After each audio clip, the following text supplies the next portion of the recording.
공화당 대선 후보들 중 3명이 2024년 당 예비선거의 네 번째 토론 중 수요일에 다양한 거짓, 오해의 소지가 있거나 문맥에 맞지 않는 주장을 했습니다.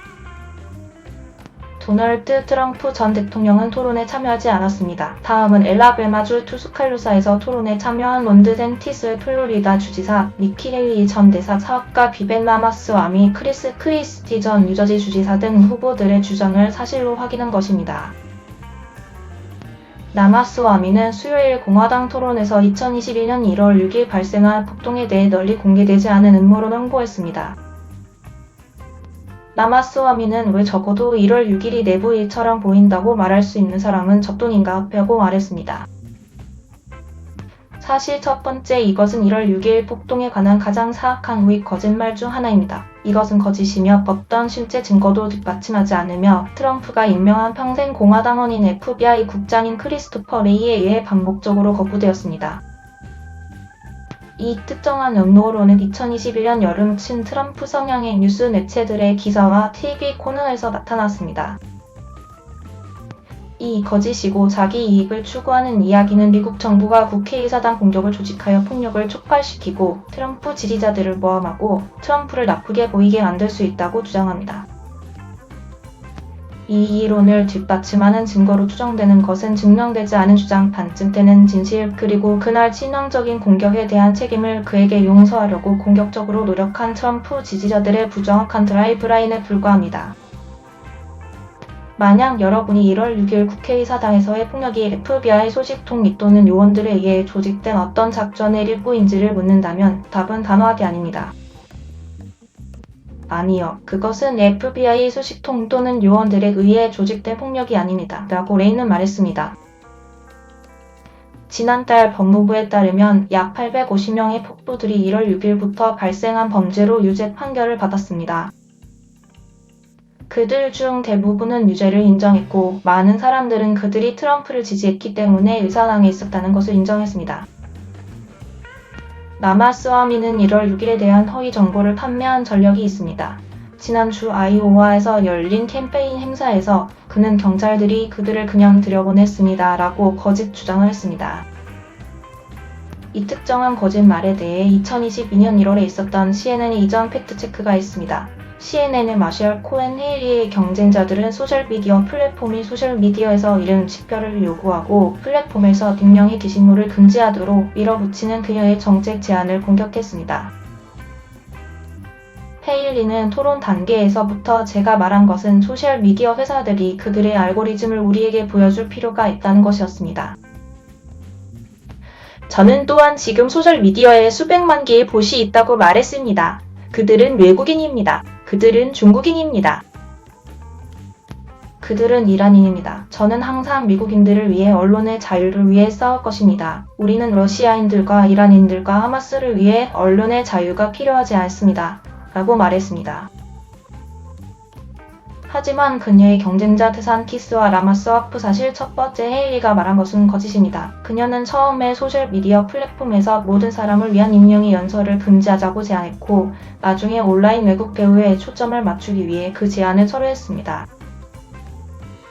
헤일리는 11월에 폭스 뉴스에서 소셜미디어의 모든 사람은 이름으로 확인되어야 합니다. 그것은 국가안보위협입니다. 라고 말하면서 소셜미디어의 익명 게시물을 금지하고 포스터를 소셜미디어의 이름으로 확인하도록 요구할 것을 제안했습니다. 우익 미디어와 그녀의 경쟁자들로부터의 그녀의 제안에 대한 반격 이후 헤일리는 다음날 소셜미디어 회사들에게 그러한 사용자들의 신원을 확인하도록 요구하는 방법을 명시하지 않았지만 미국 시민들이 아니라 외국에 기반을 둔 배우들이 익명으로 게시하는 것을 금지해야 한다고 제안함으로써 그러한 논평들을 철회했습니다. CNN의 엠스텍 데이산티스로부터 바이든 행정부는 중앙은행 디지털 통화를 원한다고 주장했습니다. 대통령이 현금, 암호화폐를 없애고 싶어하며 그들은 당신에게 그렇게 하도록 강요하고 싶어합니다. 그들은 당신의 사생활을 빼앗을 것입니다. 사실 첫 번째 바이든 행정부는 중앙은행 디지털 통화 정책을 공식적으로 제안하지 않았지만 정부는 돈과 암호화폐의 미래가 어떨지 연구하도록 위임했습니다. 2022년 3월 바이든 대통령은 정부기관들이 중앙은행 디지털 통화 또는 디지털 달러를 만드는 것의 위험과 이익을 평가하는 보고서를 만들도록 요구하는 행정명령에 서명했습니다. 6개월 후 바이든 행정부는 기관들이 추가 연구를 수행하도록 장려하는 디지털 통화에 대한 접근 방식의 틀을 발표했습니다. 연방준비제도는 아직 디지털 통화를 시행할지 여부를 발표하지 않았습니다. CNN의 스택 데이산티스로부터 헤일리는 수요일 GOP 토론에서 젊은 사람들이 집을 살 여유가 없고 은행들은 그들에게 돈을 빌려주지 않고 있습니다. 그들은 규제를 너무 어렵게 만들어서 더 이상 모기지 대출을 하고 싶지 않습니다. 라고 말했습니다. 사실 첫 번째 헤일리의 주장은 더 많은 맥락이 필요합니다. 연방준비제도의 역사적인 인플레이션 억제 캠페인인 극적인 통화정책 긴축 기간 동안 주택담보대출 금리는 급등했는데 평균 30년 만기 고정금리 주택담보대출은 8월에 7%를 넘어섰고 10월에는 최고 79%를 기록했습니다. 지난주 기준 주택담보대출 금리는 평균 22%를 기록했습니다. 주택담보대출 금리는 10년 만기 미국 국채의 수익률을 추적하는 경향이 있는데 이는 연준의 조치에 대한 기대와 중앙은행의 실제 행동 그리고 투자자들의 반응에 복합적으로 작용한 것입니다. 국채 금리가 오르면 주택담보대출 금리도 상승합니다. 높은 주택담보대출 금리는 1984년 이래로 미국 주택시장이 가장 저렴해진 여러 요인 중 하나입니다. 역사적으로 낮은 재고로 인해 가격은 급등했고 신용 기준은 강화되어 대출을 더욱 어렵게 만들었습니다. 올봄 금융 혼란과 금리 상승 이후 은행과 다른 대출 기관들은 최근 몇 달 동안 대출 기준을 강화했습니다. 10월에는 신용 신청 거부율이 증가했습니다. 뉴욕 연방준비은행에 따르면 2022년 18%에서 2023년 1%로 증가했습니다. 모기지에 대한 이용 가능한 신용이 20년 만에 최저로 떨어졌습니다. 대출 수요도 상당히 감소했습니다. 주택 구매자들은 자격을 갖추고 대출을 받는 것이 더 어려워지고 있지만 은행들은 모기지 대출 발행을 완전히 중단하지 않았습니다. CNN의 알리샤 월리스 데센티스는 토론 중에 저는 플로리다에서 미성년자의 성전환을 멈추기 위한 법안을 만들었습니다. 그것은 아동학대이며 잘못된 것입니다. 라고 주장했습니다. 사실 먼저 성별 긍정 돌봄이 성전환 또는 아동학대라는 주장은 성별 긍정 돌봄을 의학적으로 필요한 증거 기반 돌봄으로 간주하는 대부분의 주요 의사협회의 의견에 기초하여 거짓입니다. 의학계에 따르면 사람이 태어날 때 혈당받은 성별에서 벗어나는 것을 돕기 위한 다각적 접근 방식인 성별 긍정 돌봄은 학대 또는 돌연변이가 아닙니다. 이것은 대부분의 주요 의사협회에서 권장하는 관행입니다. 미국 의사협회, 미국 정신의학협회, 미국 소아과 및 미국 아동 청소년 협회 및 청소년 정신의학 아카데미는 성별 긍정 돌봄이 임상적으로 어린이와 성인에게 적절하다는 것에 동의합니다. 연구에 따르면 성별 긍정 돌봄은 사람의 정신 건강과 복지를 크게 향상시킬 수 있습니다. 어린이의 경우 성별 긍정 돌봄이 트랜스젠더 및 비진성 어린이 및 청소년에게 전반적인 건강 및 복지에 중요한 것으로 간주된다고 미국 인구복은 말합니다. 지난 5월 디센티스는 성인이 이 치료를 찾는 것을 더욱 어렵게 만드는 법에 서명하고 어린이에 대한 이 돌봄을 금지했습니다. 연구에 따르면 돌봄을 지연시키거나 거부하는 것은 어린이의 스트레스 요인과 건강 문제를 악화시킬 수 있습니다. 미국 인구국에 따르면 성별 긍정 치료는 자존감을 높이고 전반적인 삶의 질을 향상시키며 동료 검토된 연구는 돌봄이 일관적인 복지를 향상시킨다는 것을 보여줍니다. 미국 소아과학회는 또한 성별 확인 치료는 안전한 임상 공간에서 제공되는 발전적으로 적절하고 판단력이 없는 치료라고 말합니다. 이 치료는 개별화되어 있으며 그 효과를 보여주는 동료 심사 과학 연구들에 기초하고 있습니다. 수술은 돌연변이가 아니며 트랜스젠더 또는 비진자로 확인되는 모든 사람이 수술을 선택하지는 않습니다. 수술은 일반적으로 성별 확인 치료 전문가들에 따르면 후기 단계 중 하나로 이루어집니다. 사춘기 이전의 아이들에게는 어떤 의학적 또는 외과적 개입도 고려되지 않습니다. 일부 청소년들은 흔히 상위수술이라고 불리는 것을 선택할 수도 있는데 이는 트랜스젠더 남성과 유방 또는 흉부 조직을 제거하는 비진자를 위한 것입니다. 일반적으로 전문가들은 이러한 수술들은 청소년들이 필요로 하는 수술이 아니라고 말합니다. 내분비학회와 세계 트랜스젠더 건강 전문가 협회의 가이드라인에 따르면 생식기 재할당 수술은 성인들에게만 예약되어야 한다고 합니다. 수술을 받은 성인들은 수술에 대해 장기간 만족도가 높다고 보고합니다.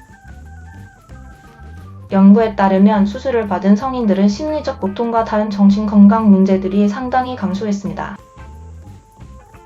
수요일 GOP 토론에서 CNN의 젠 크리스텐센 드산티스는 휘발유 가격을 낮추기 위해 생산을 위해 우리의 모든 국내 에너지를 개방하겠다고 다짐했습니다. 사실 첫 번째 수요일에 그랬듯이 드산티스의 잦은 캠페인은 미국이 더 많은 국내 석유를 생산함으로써 가스 가격을 낮출 수 있다고 주장하는 것은 오해의 소지가 있습니다.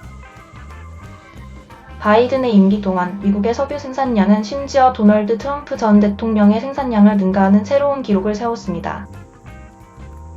CNN이 보도한 바와 같이 미국은 현재 지구상의 어떤 나라보다도 더 많은 양의 석유를 생산하고 있는데 이는 2019년에 세운 이전의 연간 기록보다 하루에 약 50만 배럴 많은 양입니다.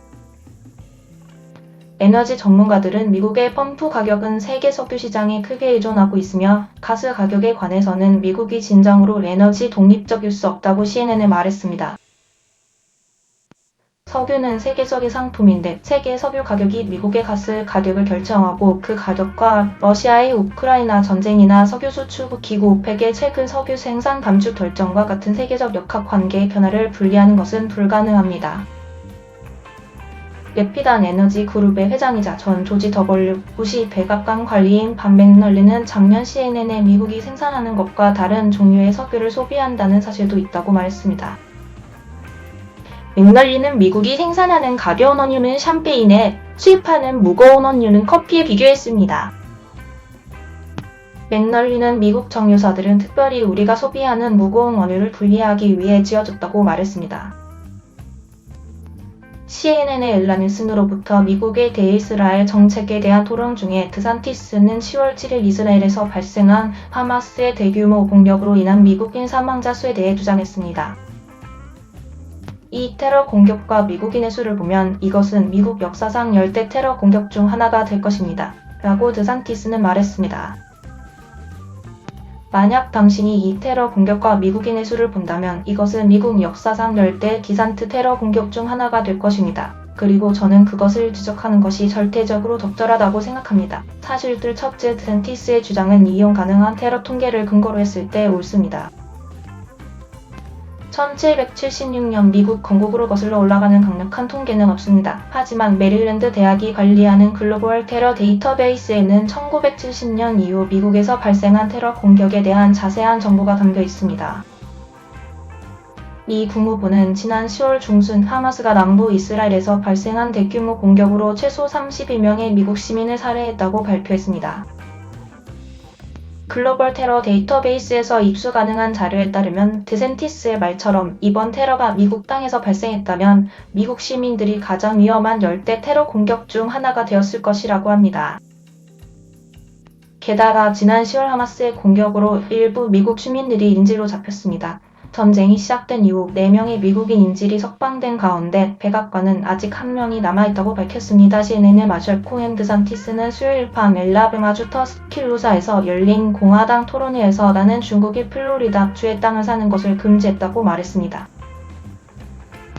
사실 첫 번째 이것은 맥락이 필요합니다. 드산티스가 서명한 이 법은 미국 시민권자나 영주권자가 아닌 중국 법인들과 개인들이 플로리다에서 대부분의 땅을 구입하는 것을 금지하고 있지만 이 법은 이들 법인들과 개인들이 모든 땅을 구입하는 것을 완전히 금지하지는 않았습니다. 드산티스가 주장한 바와 같이 이 법은 미국 시민권자나 영주권자가 아닌 시청자들을 논의하도록 제한했을 수도 있습니다. 드산티스는 올해 플로리다에 있는 부동산을 중국 정부나 여당인 공산당, 정부나 당 또는 중국에 기반을 둔 다른 단체 관계자들 또는 중화인민공화국에 주소를 두고 있고 미국 시민권자나 합법적 영주권자가 아닌 사람이 소유하는 것을 금지하는 법안에 서명했습니다.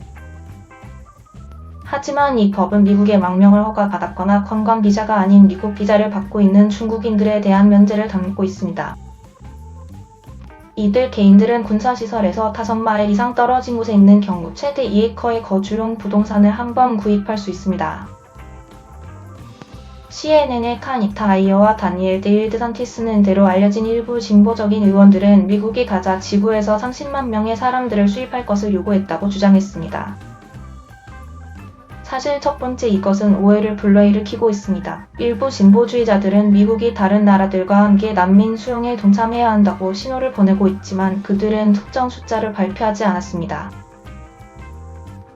대일원인 알렉산드리아 오카시오코르테츠 의원은 지난 10월 CNN의 에비 필립에게 이 지역의 다른 나라들도 팔레스타인 난민들을 지원할 수 있을지는 모르지만 그것은 미국이 난민들을 받아들이고 사람들이 이곳에서 다시 삶을 시작할 수 있도록 허용하는 우리의 역사적인 역할을 포기하지는 않는다고 말했습니다. 유엔은 지난 10월 가자 지구에서 30만 명 이상의 난민이 발생했다고 발표했지만 CNN은 스쿼드 멤버들 중 누구도 특정 수의 난민을 받아들이는 것을 지지한다는 증거를 찾지 못했습니다.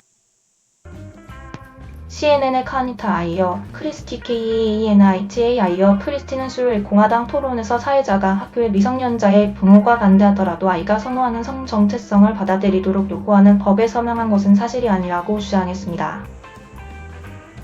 사실 첫 번째 크리스티의 주장은 사실이지만 맥락이 필요합니다. 토론에서 그는 자신이 퇴임한 후 2018년부터 법이 시행되어 규제되었으며 사회자가 제안하는 대로 지침을 발표하지 않았다고 주장했습니다. 크리스티가 한 일은 2017년 주 교육위원회가 성전환자 수를 관리하는 데 있어 어떤 모범 사례가 학교가 어떤 이름과 대명사를 사용해야 하는지를 포함하여 학교가 이해하는 데 도움이 되는 지침을 만들도록 하는 법안에 서명한 것입니다. 그것은 또한 학생들이 다른 포함 추월 정책들 중에서도 그들의 성 정체성과 일치하는 방식으로 옷을 입을 수 있도록 했습니다. 그 법안에 서명하기 몇 달 전에 크리스티는 각 학교가 그 문제를 스스로 처리해야 한다고 말했습니다. 나중에 그가 그 법안에 서명했을 때 그것은 논평이 없었습니다. 사회자가 언급한 지침은 크리스티가 재임 중에 발표되지 않았습니다. 대신에 그 지침은 다음 주지사인 민주당원 필 머피 아래에서 2018년에 발표되었습니다. CNN의 젠 크리스텐슨으로부터 이상으로 클릭뉴스였습니다. 시청해주신 모든 분들께 감사합니다. 더욱더 좋은 영상으로 찾아뵙겠습니다.